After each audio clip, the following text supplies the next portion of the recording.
মেহেরপুর পল্লী বিদ্যুৎ সমিতিতে বিশাল নিয়োগ বিজ্ঞপ্তি প্রকাশ করেছে কর্তৃপক্ষ।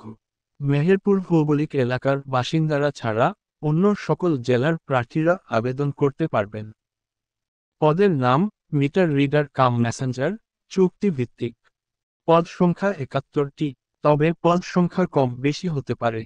আবেদন যোগ্যতা এসএসসি বা সমমানের পরীক্ষায় উত্তীর্ণ হতে হবে। বেতন ভাতা প্রাথমিক অবস্থায় বেতন ২৫,০০০ টাকার মতে পাবেন। আবেদন ফি ১০০ টাকা। আবেদন করতে হবে অ্যানালগ পদ্ধতিতে। আবেদন পাঠাতে হবে আগামী ৩ অক্টোবরের মধ্যে। আমার চ্যানেলে মিটার রিডার কাম মেসেঞ্জার পদ সম্পর্কে বিস্তারিত ভিডিও দেওয়া আছে, আপনারা দেখে নিতে পারেন।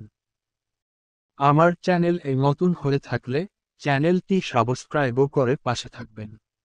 ধন্যবাদ।